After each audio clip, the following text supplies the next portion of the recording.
वृत्त से संबंधित क्षेत्रफल पढ़ेंगे।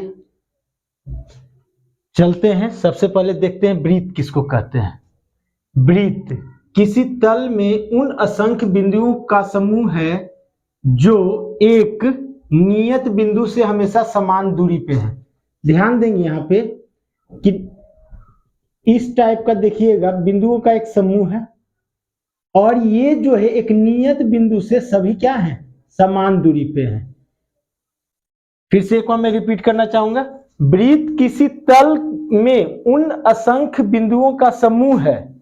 यहां क्या है, समूह। समूह मतलब एक से ज्यादा समूह है जो एक नियत का मतलब हो जाएगा फिक्स, नियत बिंदु से हमेशा समान दूरी पर होता है। तो यहां ध्यान देंगे आप, बिंदुओं का ये समूह है और ये एक बिंदु से देख रहे होंगे आप कि सभी क्या है, समान दूरी पर है। इधर भी देखेंगे तो उतना ही दूरी होगा, इधर भी लेंगे तो उतना ही दूरी है। अब हम लोग चलते हैं केंद्र। वृत्त में नियत बिंदु को वृत्त का केंद्र कहते हैं। जो यहाँ पे आपको बिंदा ये पॉइंट करके दिखाया गया था, इसी को हम लोग क्या कहते हैं, केंद्र कहते हैं, केंद्र कहते हैं। अब यहां देखिएगा, केंद्र से इस पॉइंट तक की दूरी को क्या हम लोग कहेंगे, त्रिज्या। केंद्र से यहां ध्यान दे रहे होंगे कि केंद्र से यहां तक की दूरी को, ये लाइन जो है ये क्या कहलाएगा, त्रिज्या। इसे किससे दर्शाएंगे, आर से। अब हम लोग देखेंगे वृत्त का परिमाप।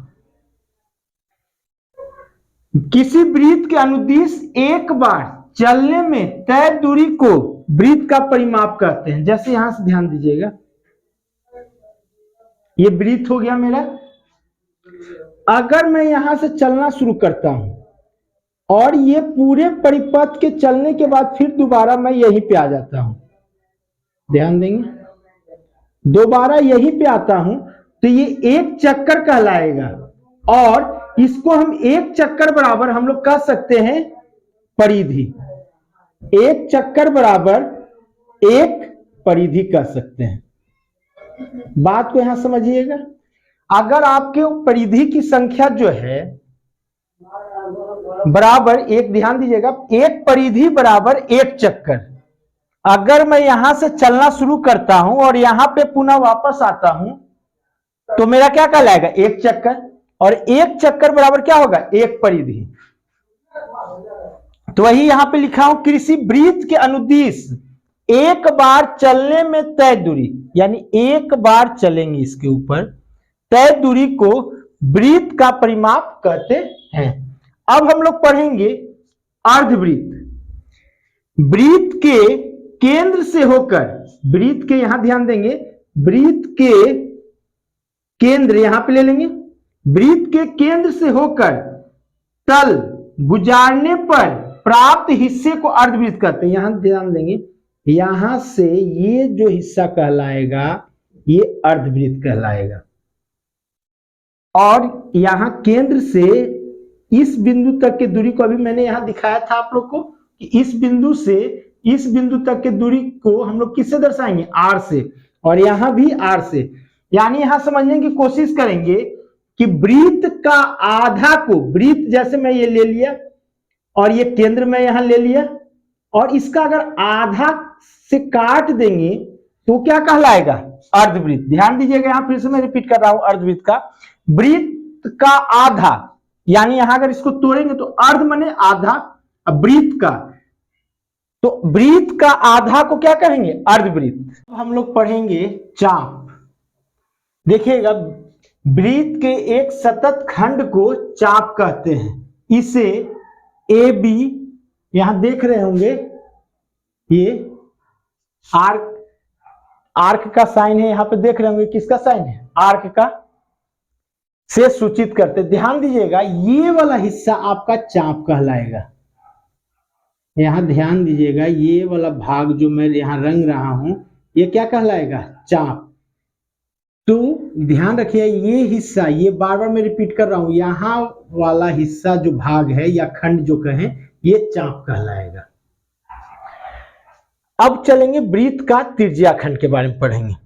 किसी वृत्त के दो त्रिज्याओं एवं इसके संगत चाप से घिरे क्षेत्र को वृत्त का त्रिज्याखंड कहते हैं।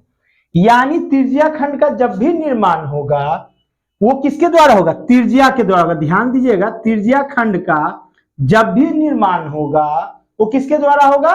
त्रिज्या के द्वारा होगा। नाम से ही आपको लग रहा होगा त्रिज्याखंड, यानी खंड का मतलब टुकड़ा, और त्रिज्या के माध्यम से, त्रिज्या के माध्यम से अगर किसी वृत्त का टुकड़ा होगा तो उसे क्या कहेंगे? त्रिज्याखंड। अब यहां देखिएगा, त्रिज्याखंड दो प्रकार के होते हैं, एक लघु त्रिज्याखंड और दूसरा दीर्घ त्रिज्याखंड। अब यहां ध्यान दीजिएगा, लघु त्रिज्याखंड किसको कहते हैं सर? तो जो लघु का मतलब ये होगा छोटा, तो जिसका क्षेत्र कम होगा, जिस त्रिज्याखंड का क्षेत्र कम होगा उसे क्या कहेंगे? लघु त्रिज्याखंड। और जिस त्रिज्याखंड का क्षेत्र जो है वो ज्यादा रहेगा, यहां आप ध्यान देंगे ये क्षेत्र आपका कम है, ये क्षेत्र आप ध्यान दे रहे होंगे, ये क्षेत्र आपका कम है इसलिए इसको लघु त्रिज्याखंड, और ये क्षेत्र जो आप ध्यान दे रहे होंगे यहाँ पे, जहां मैं मार्कर के माध्यम से आपको समझाने की कोशिश कर रहा हूं, ये क्या होगा? दीर्घ त्रिज्याखंड।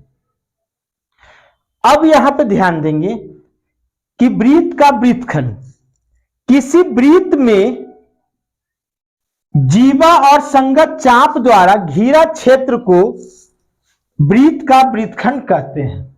अब यहां ध्यान दीजिएगा, वृत्तखंड जब भी बनेगा वो चाप की सहायता से बनेगा। चाप यहां देख रहे होंगे, ये चाप है, और ये आपको दिख रहा होगा जीवा, ये क्या कहलाएगा? जीवा। जीवा और चाप की सहायता से आपका क्या बनेगा? वृत्तखंड बनेगा। अब जो क्षेत्र कम रहेगा, ध्यान दीजिएगा, जो क्षेत्र कम रहेगा, ये देखिए मैं रंग कर आपको दिखाना चाह रहा हूं, जो क्षेत्र कम रहेगा उसे क्या कहेंगे? लघु वृत्तखंड। जो क्षेत्र आपका, जो मैं रचित कर रहा हूं, रंग रहा हूं यहां पे, वो जो क्षेत्र कम रहेगा उसे क्या कहेंगे? लघु वृत्तखंड। और जो क्षेत्र आपका ज्यादा रहेगा उसे क्या कहेंगे? दीर्घ वृत्तखंड।